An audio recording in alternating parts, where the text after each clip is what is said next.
علیکم ورحمۃ اللہ وبرکاتہ۔ روحانی مرکز میں جو درس قرآن کا سلسلہ ہے اس میں آج آپ نے سورہ یونس کا 6 اور 7واں رکوع سماعت فرمایا، تلاوت آیت نمبر 54 سے آیت نمبر 70 تک، اس کا ترجمہ اور ہلکی پھلکی تفسیر آپ کے سامنے پیش۔ الحمدللہ رب العالمین والصلاۃ والسلام علی رسول الکریم وعلی آلہ وصحبہ اجمعین، اما بعد۔ اعوذ باللہ من الشیطان الرجیم، بسم اللہ الرحمن الرحیم۔ رب اشرح لی صدری ویسر لی امری واحلل عقدۃ من لسانی یفقہوا قولی۔ سبحان ربک رب العزۃ عما یصفون وسلام علی المرسلین والحمد للہ رب العالمین۔ سورہ یونس 11واں پارہ 6 رکوع آیت نمبر 54۔ شروع اللہ کے نام سے جو بڑا مہربان نہایت رحم فرمانے والا ہے۔ اور اگر ہر جان جس نے ظلم یعنی شرک کیا ہے کہ پاس اتنا ہو کہ ساری زمین بھر جائے، تب بھی اس کو دے کر اپنی جان بچانے لگے، اور جب عذاب کو دیکھیں گے تو پشیمانی کو پوشیدہ رکھیں گے، اور ان کا فیصلہ انصاف کے ساتھ ہوگا اور ان پر ظلم نہ ہوگا۔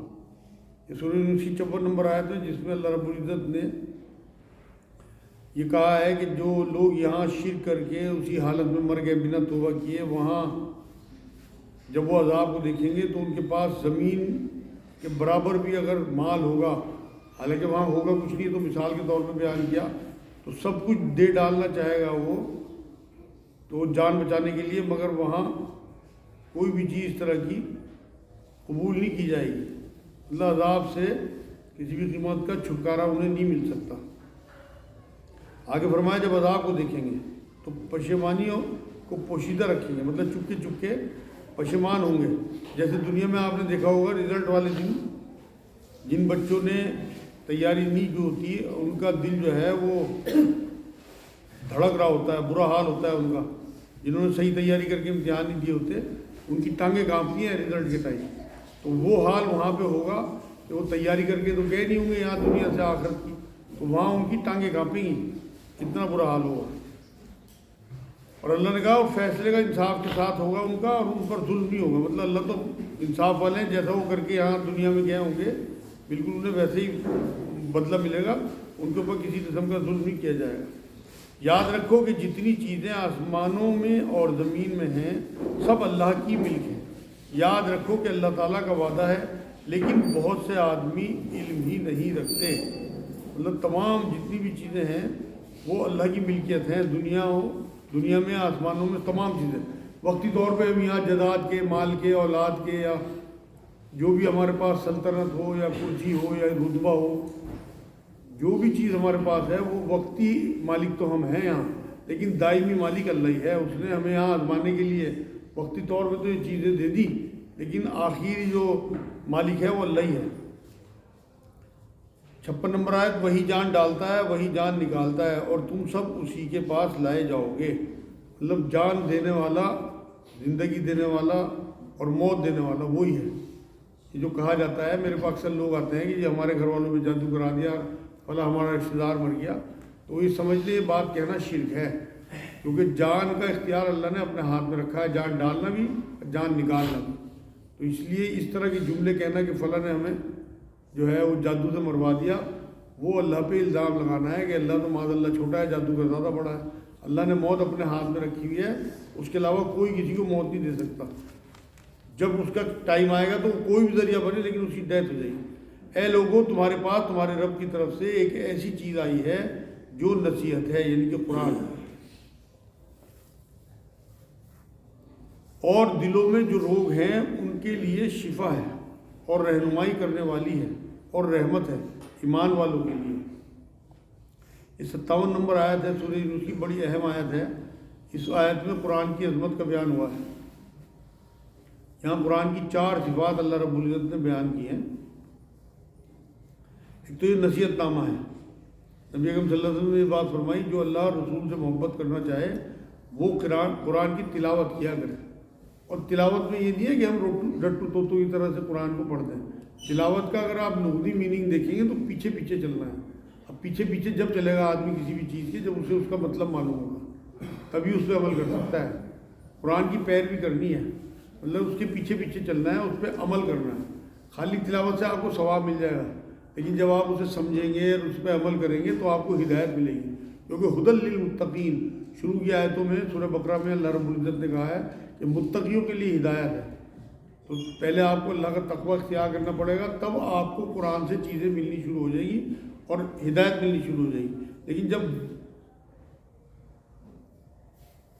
اور دلوں میں جو روگ ہیں ان کے لیے شفا ہے، یہ دوسری صفت ہے قرآن کی، مطلب روگ جو ہے وہ تکبر ہے، شہرت ہے، حب مال، حب دنیا یا لالچ ہے، یا توحید رسالت کے بارے میں شکوک آتے ہیں، آخرت کے بارے میں شک ہوتا ہے آدمی کو کہ پتہ نہیں ہے، یہ سارے دل کے روگ ہیں، ان کے لیے شفا ہے۔ اگر آپ قرآن سے جڑے رہیں گے تو آپ کے دلوں سے یہ روگ اللہ رب العزت سارے ختم کر دے گا۔ تو یہاں اللہ رب العزت نے کہا دلوں کے لیے جو روگ والے دل ہیں ان کے لیے شفا ہے۔ تو ہر طریقے کے لالچ جیسے چودراہٹ، کرسی، ان کا جو لالچ ہوتا ہے آدمی کو ان سب سے روکتا ہے۔ جیسے کوئی طبیب ہو یا حکیم ہو وہ آپ کو پرہیز بتاتا ہے، اسی طرح قرآن آپ کو ان چیزوں سے روکنے کے لیے پرہیز بتاتا ہے، ان چیزوں سے پرہیز کرو گے تو تم اللہ کی طرف آ جاؤ۔ تو یہاں اللہ نے کہا کہ یہ شفا ہے اور رہنمائی کرنے والا ہے۔ جب لوگ دور ہوں گے قرآن سے اور جب قرآن میں غوطہ در ہونے لگے، قریب آ جائیں گے تو پھر یہ رہنمائی بھی کرے گا، تب تقوی آئے گا ان کے اندر۔ تقوی والوں کے لیے ہی یہ، متقیوں کے لیے ہدایت ہے، تبھی ہدایت ملے گی اس سے۔ اور اس کے بعد کہا اور رحمت ہے ایمان والوں کے لیے، مطلب آخرت میں جب رحمت بن کے نظر آئے گا یہ آپ کو قرآن، یہاں تو رحمت ہے ہی کہ جو اس سے جڑ گیا اسے اللہ نے فلاح دے دی اور عزت دی۔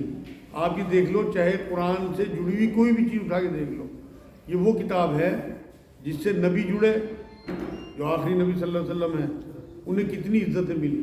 وہ علاقہ عرب کا جہاں یہ اترا، وہ غار ہیرا، وہ جو مہینہ اس کا ہے رمضان آنے والا ہے، مطلب جو چیز اس سے جڑ گئی تو آپ اس سے جڑ کے دیکھو آپ کو عزتیں ملیں گی۔ جو چیز اس سے جڑ گئی اسے عزتیں دی اللہ رب العزت نے۔ تو یہاں اللہ نے کہا یہ رحمت ہے ایمان والوں کے لیے، ہدایت تو یہ تمام لوگوں کے لیے ہے اگر کوئی لینا چاہے۔ قرآن میں اللہ نے کہا ہدی للناس، اسے ایک جگہ قرآن کو کہ ہدایت ہے پوری انسانیت کے لیے اگر کوئی لینا چاہے، لیکن متقیوں کے لیے خاص طور سے اگر اللہ کا تقوی دل میں آ جائے تو ان کے لیے بے انتہا یہ نصیحت کرتا ہے قرآن جگہ جگہ۔ آپ کہہ دیجئے کہ بس لوگوں کو اللہ کے اس انعام اور رحمت پر خوش ہونا چاہیے۔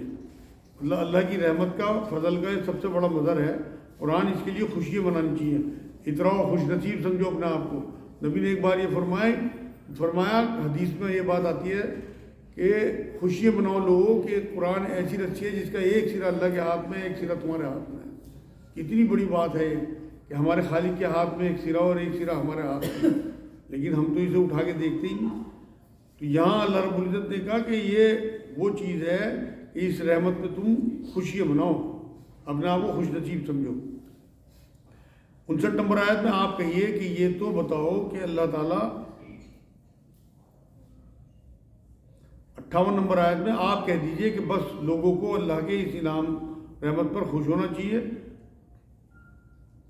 وہ اس سے بدرجے بہتر ہے جسے وہ جمع کر رہے ہیں۔ یہ حصہ رہ گیا تھا آیت کا۔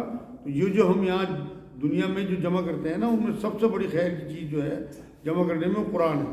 جس کے دل میں قرآن جمع ہو گیا وہ سب سے زیادہ خیر لے کے پہنچے گا آخرت میں۔ ساری دنیا کسی کو مل جائے، قرآن نہ ملے تو اس کا بیکار ہے۔ نبی نے فرمایا، حضرت عثمان رضی اللہ تعالیٰ عنہ سے روایت ہے کہ تم میں بہترین ہے وہ لوگ جو قرآن سیکھے اور سکھائے۔ تو آپ یہ دیکھیں کہ بہترین کہا، دا بیسٹ۔ انگلش جو لوگ جانتے ہیں انہیں پتہ ہے کہ دا بیسٹ، اس سے اوپر کوئی چیز نہیں۔ سب سے بہتر چیز دنیا میں اگر آپ اپنا کیریئر بنانا چاہیں، آپ کو قرآن سے وہ عزتیں ملیں گی اگر آپ اسے اپنا کیریئر بنا لیں گے کہ آپ تصور نہیں کر سکتے۔ بڑے سے بڑی کمپنی میں آپ جاب کر لیں، بڑے سے بڑا بزنس کر لیں، وہ عزت نہیں ملے گی جو قرآن سے جڑنے پہ آپ کو مل جائے گی۔ آیت نمبر 59 آپ کہیے کہ یہ تو بتاؤ کہ اللہ تعالیٰ نے تمہارے لیے جو کچھ رزق بھیجا تھا پھر تم نے اس کا کچھ حصہ حرام اور کچھ حصہ حلال قرار دے دیا۔ آپ پوچھئے کہ کیا تم کو اللہ نے حکم دیا تھا یا اللہ پر جھوٹ باندھتے ہو؟ یہاں اللہ رب العزت نے کہا کہ کوئی بھی چیز جو ہے حرام اور حلال کرنے کا اختیار اللہ اس کے رسول کو ہے، مطلب جانور ہو یا کوئی بھی چیز اپنی مرضی سے حرام حلال نہیں کرنی۔ نبی نے ایک بار یہ بات فرمائی کہ اللہ تعالیٰ اس کتاب سے کچھ لوگوں کو بلندی عطا کرے گا اور کچھ لوگوں کو زوال۔ تو جو لوگ اس سے اس کی حلال کردہ چیز کو حلال مانیں گے اور جس کو حرام کردہ چیز کو حرام مانیں گے وہی ایمان والے ہیں، اور جنہوں نے اس میں اپنی چلائی یا اپنی مرضی سے حرام حلال کرا ان کا اس کتاب سے کوئی تعلق نہیں، دین سے کوئی تعلق نہیں، اللہ سے کوئی تعلق نہیں، مطلب ان لوگوں کو اللہ ذلیل کرے گا اس حدیث کے حساب سے۔ تو یہاں یہ بات سمجھ لیں کہ اپنی مرضی سے کوئی بھی چیز حلال حرام نہیں کرنی، کیونکہ آگے اللہ نے کہا کہ اللہ پہ جھوٹ بالتے ہیں، مطلب خود حرام حلال طے کر لیا اور اللہ کی طرف منسوخ کرنا، اللہ پہ جھوٹ باندھنا ہے۔ جن چیزوں کا حکم اللہ نے نہیں دیا انہیں کرنا اور یہ کہہ کے کرنا کہ اس کا حکم اللہ نے دیا، یہ اللہ پہ جھوٹ کرنا ہے۔ آیت نمبر 60، اور جو لوگ اللہ پر جھوٹ باندھتے ہیں ان کا قیامت کی نسبت کیا گمان ہے، مطلب وہ سوچتے ہیں کہ کیا اللہ ہماری پکڑ نہیں کرے گا۔ جو لوگ یہاں اللہ پہ جھوٹ باندھتے ہیں، واقعی لوگوں پر اللہ تعالیٰ کا بڑا ہی فضل ہے، مطلب تمام انسانوں پہ یہ فضل ہے اللہ رب العزت کا کہ وہ رب العالمین ہے، ایک دم ہماری پکڑ نہیں کرتا۔ کوئی بھی کام ہم کرتے ہیں ہمیں مہلت دیتا ہے، قیامت تک کی مہلت، کہ ہم ہو سکتا ہے پلٹ جائیں اور توبہ کر لیں۔ یہاں اللہ رب العزت نے کہا کہ تمام جو انسان ہیں ان کے لیے اللہ کا فضل ہے، لیکن اکثر آدمی شکر نہیں کرتے، حلال حرام چیز اپنے آپ طے کر لیتے ہیں اور انہیں اپنے اوپر ہلاکت مول لینا ہے، یہ اللہ رب العزت کی طرف سے ناشکری کرنا ہے۔ اور آپ کسی حال میں ہوں اور سب کا حال آپ کہیں سے قرآن پڑھتے ہوں اور جو کام بھی کرتے ہوں، ہم کو سب کی خبر رہتی ہے جب تم اس کام میں مشغول ہوتے ہو، اور آپ کے رب سے کوئی چیز ذرہ برابر بھی غائب نہیں، نہ زمین میں اور نہ آسمان میں، اور نہ کوئی چیز اس سے چھوٹی اور نہ کوئی چیز بڑی، مگر یہ سب کتاب مبین میں ہیں۔ یہ بڑی اہم آیت ہے، 61 نمبر آیت سورہ یونس کی۔ اس میں اللہ رب العزت نے یہ بات کہی ہے کہ آپ کسی بھی حال میں ہوں ہم آپ کے اوپر نگران ہوتے ہیں، تمام انسانوں پہ اللہ ہر وقت نگران ہے۔ آیت الکرسی میں اس نے کہا نہ مجھے اونگ آتی ہے نہ مجھے نیند آتی ہے، ہر حال میں اللہ نبی کو کہی یہ بات کہ آپ قرآن پڑھتے ہوں، کوئی بھی نیکی کا کام کرتے ہوں، یا جو لوگ بدی کر رہے ہیں وہ اس ٹائم بدی کرتے ہوں، اللہ سب کو دیکھ رہا۔ تو یہ کافروں کے لیے تو ایک تنبیہ تھی کہ تم کوئی بھی برا کام کرو، تنہائی میں کرو، کھلے عام کرو، اللہ سب دیکھ رہا۔ اور نبی کو خوشخبری تھی کہ جو آپ نیکی کے کام کر رہے ہیں، دعوت کا کام کر رہے ہیں، جو آپ نبوت کے فرائض ادا کر رہے ہیں، وہ سب اللہ دیکھ رہا ہے۔ تو اللہ کے سامنے سب کچھ ہوتا ہے۔ اگر ہم تنہائیوں میں بھی اگر گناہ کرتے ہیں، کمروں میں بھی، تو یہ نہ سمجھیں۔ جب بہت مشہور واقعے اس طرح کے ہیں کہ جب کسی کا امتحان لیا گیا کسی شاگرد کا، تو اس سے کہا گیا بھائی ایسی جگہ کاٹ یہ کبوتر، میرے خیال میں ان کا حضرت جو ہمارے تھانوی صاحب ہیں، اشرف علی تھانوی صاحب، ان کے کسی شاگرد کا واقعہ ہے کہ انہوں نے اپنے شاگردوں کو کبوتر دیے کہ ایسی جگہ کاٹ کے لاؤ کہ جہاں تمہیں کوئی نہ دیکھے۔ 3-4 شاگرد تھے، تو ان میں سے 2-3 تو کاٹ کے لیا ہے، ایک رہ گیا، وہ زندہ لیا ہے۔ انہوں نے تجھے کیا ہوا؟ جی مجھے ایسی جگہ ہی نہ ملی کہ کوئی نہ دیکھے، مجھے تو اللہ ہر ٹائم ایسا دکھ رہا کہ وہ دیکھ رہا۔ تو یہ جو معاملے ہیں، اگر ہمیں یہ چیز ہر ٹائم ہمارے تصور میں رہے کہ اللہ ہمیں دیکھ رہا، تو ہم اپنی دکان پہ، اپنے آفس میں، اپنے گھر میں، اپنی ماں بہنوں کے ساتھ، اپنی بیوی کے ساتھ، غیر محرم عورتوں کے ساتھ بد نظری کرتے ہوئے اگر یہ تصور ہے کہ اللہ ہمیں دیکھ رہا ہے، آپ یقین کریں بہت سارے گناہ ہمارے چھٹ جائیں گے۔ تو یہاں اسی لیے تنبیہ کہی اللہ رب العزت نے کہ سب کچھ اللہ کے علم میں ہے، چاہے کوئی چھوٹی چیز ہو، ذرے کے برابر بھی۔ جراثیم جو آپ دیکھتے ہیں نا، جو مائکروسکوپ سے دیکھے جاتے ہیں، وہ تک اللہ کے علم میں ہے۔ قرآن میں اللہ رب العزت نے یہ بات کہی ہے کہ کوئی پتہ نہیں گرتا جس کا علم اللہ کو نہ ہو۔ تو یہاں اللہ رب سورہ انعام ہے، اس کی 38 نمبر آیت میں بھی یہی مفہوم آیا، اور 59 نمبر آیت میں بھی، اور سورہ ہود کی 6 نمبر آیت میں بھی اللہ رب العزت نے بات فرمائی کہ مجھے ہر چیز چھوٹی بڑی ہو، ہر چیز کا علم ہے۔ تو اس لیے لوگوں پہ ظلم کرتے ہوئے ڈریں اور نیکی کرتے ہوئے خوش ہوں کہ ہمارا اللہ ہمیں دیکھ رہا ہے۔ لازمی بات ہے جب اللہ رسول اللہ صلی اللہ علیہ وسلم کو یہ بات کہہ رہا کہ آپ کہیں ہوں، کسی حال میں ہوں، میں آپ کو دیکھتا ہوں، تو ہم اس محفل میں بالکل اس اچھے گمان کے ساتھ بیٹھیں کہ یہاں بھی اللہ ہمیں دیکھ رہا۔ ساری دنیا پتہ نہیں کیا کیا کرتی پھر رہی، ہم چاہے 30 40 50 لوگ ہی صحیح، لیکن کم سے کم اللہ رب العزت کے نام پہ اس کا کلام سننے کے لیے بیٹھے تو یہاں، تو ہم اللہ کی نگرانی میں ہیں اس وقت بھی۔ یہ خوش نصیبی کی بات ہے کہ آپ کی اس محفل کو اللہ دیکھ رہا، اس آیت کے حوالے سے یہاں اللہ رب العزت نے کہا کہ ہر چھوٹی بڑی چیز، ہر چیز جو ہے وہ کتاب مبین میں لکھی ہوئی ہے، مطلب علم خداوندی کی جو کتاب ہے اس میں ہر شے چھوٹی بڑی کتنی بھی کیسی بھی ہو سب کچھ اس کے علم میں ہے۔ آیت نمبر 62، یاد رکھو اللہ کے دوستوں پر نہ کوئی اندیشہ ہے اور نہ وہ غمگین ہوتے ہیں، مطلب انہیں کسی قسم کا مستقبل کا کوئی خوف نہیں ہوتا۔ اور نبی اکرم صلی اللہ علیہ وسلم نے بات فرمائی کہ صحیح مخلص وہ ہے جو اللہ سے ڈرتا ہے، جو اللہ کا تقویٰ اختیار کرتا ہے۔ یہاں یہ بات سمجھ لیں کہ اللہ کے جو دوست ہوتے ہیں، ولی کہا اللہ نے، یہاں اولیاء کہا، اولیاء جو ہے وہ ولی کی جمع ہے۔ اللہ کے دوست جو ہیں ان کا نہ تو ماضی پہ کوئی غم ہوتا ہے کہ جو ان کے ساتھ گزر گیا اس پہ کوئی غم نہیں ہوتا، ان کا اللہ ان کا دل صاف کر دیتا ہے، ان کی توبہ کو قبول کر لیتا ہے، ان سے کوئی غلطی ہو تو اللہ اسے صاف کر دیتا ہے، اور مستقبل کا کوئی خوف انہیں نہیں ہوتا آنے والے، کیونکہ وہ ایمان والے لوگ ہوتے ہیں اور انہیں اپنے اللہ پہ اتنا بھروسہ ہوتا ہے کہ ہمارا اللہ کبھی ہمارے ساتھ غلط نہیں کر سکتا، جو کچھ ہمارے مستقبل میں آنا ہے وہ سب اچھا ہوگا۔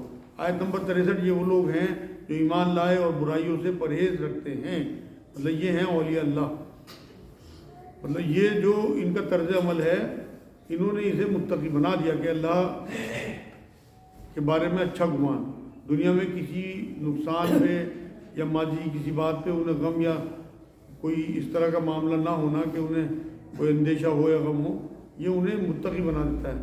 ان کے لیے دنیاوی زندگی میں بھی اور آخرت میں بھی خوشخبری ہے، اللہ ہر حال میں فائدہ، کامیاب ہو تو یہاں پہ بظاہر اور ناکام ہو تو وہاں پہ فائدہ ہے۔ اگر آپ ایمان والے ہیں تو آپ یقین کرو، یہاں اگر آپ پہ مصیبتیں بھی آ گئیں تو نبی نے ایک بار یہ بات فرمائی کہ یہاں جن لوگوں نے ایمان کے ساتھ مصیبتوں پہ صبر کیا ہوگا، جب انہیں وہاں آخرت میں اجر ملے گا تو جو لوگ یہاں ایسی زندگی کاٹ کے گئے ہوں گے اس اجر کو دیکھ کے تمنا کریں گے کہ کاش ہماری کھالیں قینچیوں سے کاٹی گئی ہوتی دنیا میں اور ہمیں ایسا اجر مل جاتا۔ تو اگر آپ کے اوپر کوئی وقت ہے، کوئی پریشانی ہے، کوئی حالات ہیں، کوئی موت یا کوئی بیماری یا کوئی مالی نقصان، اولاد کا نقصان ہوتا ہے تو صبر کیا کریں، اس صبر کے بدلے میں آپ تصور نہیں کر سکتے۔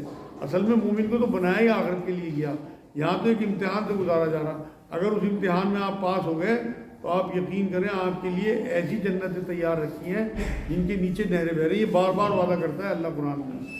تو یہاں اللہ نے کہ ان کے لیے خوشخبری ہے، اللہ تعالیٰ کی باتوں میں کچھ فرق ہوا نہیں کرتا، یہ بڑی کامیابی ہے، مطلب جو وعدے اللہ نے قرآن میں کر دیے اس کی بات میں کبھی فرق نہیں آ سکتا، آپ اللہ کی کسی وعدے کو جھوٹنا نہیں پائیں گے معاذ اللہ، آپ کو یہ ساری چیزیں وہاں آخرت میں جو کی توں دکھیں گی۔ جو اللہ والے لوگ ہیں نا یہاں سچی بتا رہا میں آپ کو، انہیں اللہ کھلی آنکھ کو دکھاتا ہے یہ چیزیں، یہیں سے جبھی تو ہے مطلب اس طرف آ جاتے ہیں اللہ کی طرف اور اپنی پوری زندگی داؤں پہ لگاتے ہیں اللہ کے لیے اس دنیا کے حساب سے، حالانکہ انہوں نے بڑھیا سودا کیا۔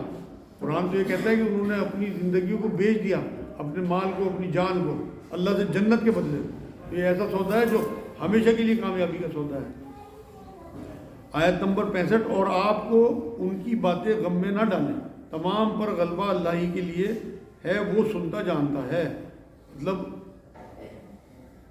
تمام جتنی بھی عزتیں ہیں وہ اللہ کے لیے ہیں کیونکہ وہ سنتا اور جانتا ہے، مطلب مخالفت کرنے والوں کی لاکھ مخالفت کریں، اللہ کے دین کو غالب ہو کے ہی رہنا ہے، آپ بالکل ان کی پرواہ نہ کریں کسی بھی قسم کی، اور جو کام آپ کو مشن دے کے بھیجا گیا وہ آپ کرتے رہیں۔ سورہ صف کی 9 نمبر آیت میں بھی اللہ نے یہی بات فرمائی، اور یہاں یہ بتا دوں میں اس میں جو آیت آئی ہے یہ آیت کا حصہ ہے کہ تمام عزتیں اللہ کے لیے ہیں۔ ایک بار ایک صحابی نے یہ بات کہہ دی کسی بات پہ ناراض سا ہو کے کہ میری بھی کوئی عزت ہے، تو حضرت عمر رضی اللہ تعالیٰ عنہ نے یہی آیت سنائی انہیں، سورہ یونس کی 65 نمبر آیت کہ اللہ تو کہتا ہے کہ تمام عزتیں اللہ کے لیے ہیں، تو انہوں نے توبہ کی اس جملے سے اپنے اور یہ کہا کہ واقعی تمام عزتیں اللہ کے لیے ہیں، اور اس جملے کو واپس لیا آپ نے اور رو دیے بے انتہا۔ آیت نمبر 65، یاد رکھو کہ جتنے کچھ آسمانوں میں ہیں اور جتنی زمین میں یہ سب اللہ ہی کے ہیں، اور جو لوگ اللہ کو چھوڑ کر دوسرے شرکا کی عبادت کر رہے ہیں، کسی چیز کی اتباع کر رہے ہیں، محض بے سند خیال کی اتباع کر رہے ہیں اور محض اٹکل لگا رہے ہیں، مطلب صرف گمان پہ زندہ ہیں، جو اللہ کو چھوڑ کے اور بتوں کی یا مزاروں کی یا لوگوں کی یا کسی کی بھی جھوٹے معبود جنہوں نے بنا رکھے جن پہ شرک کر رہے ہیں، ان کے پاس شرک کے لیے کوئی دلیل تو ہے نہیں، اللہ رب العزت نے کہا یہ صرف ان کی اٹکلیں ہیں، تکے لگاتے رہتے ہیں، کوئی سند نہیں ہے ان کے پاس، کوئی دلیل نہیں ہے. وہ ایسا ہے جس نے تمہارے لیے رات بنائی، یعنی کہ اللہ، تاکہ تم اس میں آرام کر سکو. مطلب رات کے آرام کے مقابلے میں سارے دن کے گھنٹوں کی نیند بھی بیکار ہے. رات کو آپ کو چند گھنٹے کی نیند مل جائے، آپ فریش ہو جاتے ہیں. تو یہاں اللہ رب العزت نے یہ بات کہی کہ اس میں آرام کرو. اور دن میں بھی اس طور پر بنایا کہ دیکھنے بھالنے کا ذریعہ ہے. مطلب روشن بنایا اللہ نے دن کو. ایسی تازگی ہوتی ہے دن کے کاموں میں، وہ رات کے کاموں میں نہیں ہوتی. حالانکہ اس ٹائم 24 گھنٹے پوری دنیا میں کام ہوتے رہتے ہیں، لیکن جو دن میں کام کی تازگی آتی ہے وہ رات کے کاموں میں نہیں آتی. تو اللہ رب العزت نے وہی مثال دی کہ رات کو آرام کے لیے اور دن کو کام کے لیے اللہ نے بنایا، ان لوگوں کے لیے جو سنتے ہیں. مطلب جن کے دلوں تک حق پہنچتا ہے وہ ان باتوں کو سمجھتے ہیں. اب آپ اپنے میں ہی وہ لوگ دیکھ لو جو لوگ جلدی سوتے ہیں جلدی اٹھتے ہیں. آپ یہ دیکھو کہ ان کی رات میں انہیں اتنی نیند سکون کی مل جاتی ہے کہ اگلا دن ان کا فریش گزرتا ہے. ہم اپنی اس برکت کی مثال لیں کہ یہاں کام الحمدللہ صبح 5 بجے سے شروع ہو جاتا ہے، اور اتنی برکت ہے ٹائم میں یہاں پہ کہ 5 بجے مرکز کھلتا ہے، اس کے بعد لوگ آنے شروع ہوتے ہیں، پھر 7 بجے نمبر بڑھتے ہیں، پھر اس کے بعد 8 بجے سے مریض دیکھے جاتے ہیں، اور لگ بھگ 300 350 یا 250 مریض 6-7 گھنٹے میں ہم دیکھ لیتے ہیں. اتنی برکت ہے صبح کے ٹائم میں. تو رات میں جلدی سونے کا معمول بنائے. آج تو دنیا وہاں پہنچ گئی کہ رات کو سونا نہیں چاہتے، صبح کو اٹھنا نہیں چاہتے. رزق کے بٹنے کا ٹائم صبح کا ہے. میں صبح کو نماز پڑھ کے سونے کو منع نہیں کرتا، مگر اگر آپ کی نیند رات میں پوری ہو گئی تو آپ یقین کریں سارا دن آپ کا ایسا بیتے گا. روزی کا ٹائم ہے، آپ کی پورا بازار بند ہو، آپ 7 بجے دکان کھول کے بیٹھ جاؤ، اللہ آپ کے پاس گاہک بھیجنے شروع کر دے گا. سردیوں میں آپ 9 بجے کھول لو، گرمیوں میں 7 بجے کھول لو. دیکھو کس طرح آتے ہیں لوگ. چند دنوں کے بعد مشہور ہو جائے یہ بات کہ وہ دکان 7 بجے کھل جاتی ہے پورے بازار میں. میں تو اپنے بچوں کو کہہ رہا تھا دلی میں، حالانکہ ان کی دکانیں 11 بجے کھلتی ہیں، میں نے تم 8 بجے دکان کھولنی شروع کر دو. جو باہر کے ویپاری ہیں وہ تمہاری دکان کی وجہ سے آنے شروع ہو جائیں گے. ناشتہ ہی بعد میں کریں گے، پہلے کام نمٹا لیں. پھر بیچ میں بھیڑ ہو جائے گی، بسیں ہوں گی، ٹرک ہوں گے، گاڑی ہوں گی. آپ کر کے دیکھ لو جو لوگ کام کرتے ہیں صبح کے ٹائم میں کتنی برکت ہے. میں تو برکت چلا رہا، مجھے تو اندازہ ہے اس بات کا کہ یہاں ہم صبح کی وجہ سے کتنا ہمارا کام صبح کو 2 گھنٹے میں ہم آدھا کام نمٹا لیتے ہیں پورے دن کا. یہاں اللہ رب العزت نے یہ بات بتائی ہے کہ رات آرام کے لیے اور دن کام کے لیے. وہ کہتے ہیں کہ اللہ اولاد رکھتا ہے. سبحان اللہ. مطلب اللہ نے اپنے آپ کو کہا کہ میں پاک ہوں ان باتوں سے، ہر ضرورت سے، ہر حاجت سے اللہ پاک ہے. اس کی کوئی اولاد نہیں، اس میں کوئی نقص نہیں. جب اللہ نے اس نقص کو حل کرنے کے لیے چاہا تو انسان کو اولاد عطا کی، ورنہ انسان اپنے آپ کو خدا سمجھنے لگتے ہیں. آج بھی جو لوگ معبود مانتے ہیں، اگر ان کے سامنے قل اللہ احد سورہ اخلاص پیش کر دی جائے تو اس کا کوئی توڑ نہیں ہے. جو صفات اللہ رب العزت نے ان 4 آیتوں میں اپنی بیان کی ہیں، آپ ملا کے دیکھ لو، دنیا میں جتنے بھی معبود مانے گئے آج تک ان صفات میں پورا نہیں اترتے. 4 صفات جو سورہ اخلاص کی ہیں، اسی لیے اس میں خالص اللہ کی توحید بیان ہوئی ہے، اسی لیے اسے سورہ اخلاص کہتے ہیں. اسی لیے اس کا اللہ کے رسول صلی اللہ علیہ وسلم نے 1/3 قرآن کی برابر فضیلت بتائی، کیونکہ 3 ہی جو چیزیں ہیں قرآن میں وہ توحید، رسالت اور آخرت، اور اس میں توحید پیور ہے سورہ اخلاص میں. حالانکہ سب سے چھوٹی صورتوں میں ہے وہ قرآن کی، لیکن اس میں توحید ذاتی جو اللہ کی ہے، توحید اس کا خزانہ ہے. وہ 4 آیت کبھی آپ پڑھ کے دیکھنا، انہیں تول کے دیکھ لینا. بڑے سے بڑے جو جھوٹے معبود گزرے وہ اس میں پورے نہیں اترتے، اسی لیے وہ سورہ اخلاص کہلاتی ہے. یہاں اللہ نے کہا، وہ کہتے ہیں کہ اللہ اولاد رکھتا ہے. سبحان اللہ. مطلب اللہ تو پاک ہے، وہ تو کسی کا محتاج نہیں. مطلب اولاد تو سہاروں کے لیے ہوتی ہے نا، وہ تو بے نیاز ہے. نہ وہ بیمار ہوتا ہے، اگر باپ بیمار ہو تو اولاد اس کی خدمت کرتی ہے. اللہ کو تو نہ معاذ اللہ بیماری ہے نہ موت ہے، وہ تو حی القیوم ہے، ہمیشہ سے ہے، ہمیشہ رہے گا. اسی کی ملکیت ہے جو کچھ آسمانوں میں ہے اور جو کچھ زمین میں ہے. تمہارے پاس اس پر کوئی دلیل نہیں. مطلب یہ شرک کرنے والوں کے پاس علمی عقلی کوئی دلیل نہیں ہوتی اس بات کی کہ اللہ کی اولاد بھی ہو سکتی ہے. کیا اللہ کے ذمے ایسی بات لگاتے ہو جس کا تمہیں علم نہیں؟ مطلب بے سند باتیں، جس کی کوئی دلیل ہی نہیں ہے، تمہارے پاس علم ہی نہیں ہے. 69 نمبر آیت، آپ کہہ دیجئے کہ جو لوگ اللہ پر جھوٹ باندھتے ہیں وہ کامیاب نہ ہوں گے. مطلب انسان اللہ پہ جتنے بھی جھوٹ باندھتے ہیں آخرت کی اصل کامیابی ہے. جو لوگ یہاں اللہ پہ جھوٹ باندھیں گے، ان کی اولاد کہیں گے یا جھوٹی باتیں پھیلائیں گے اللہ کے بارے میں، ان کو یہ جواب دیا اللہ رب العزت نے کہ وہ آخرت میں کامیاب نہیں ہو سکتے. اگر وہ اس حالت میں ان کی موت ہو گئی تو ان کی آخرت خراب ہو گئی. آج کی آخری آیت کہ دنیا میں تھوڑا سا عیش ہے، پھر ہمارے پاس ان کو آنا ہی ہے، پھر ہم ان کو ان کے کفر کے بدلے سخت عذاب چکھائیں گے. تو یہاں اللہ رب العزت نے بات کہی کہ اللہ کا بیٹا بنانا یا کوئی اور شرک کرنے والوں کے لیے تنبیہ ہے. اس سرکشی کے بعد انہیں اللہ کے آگے پیش ہونا ہے اور عذاب بھگتنا ہے اس بات کا کہ انہوں نے جو اللہ پہ جھوٹ باندھا ہے. کہ آج الحمدللہ 2 رکوع سورہ یونس سے پورے ہو گئے.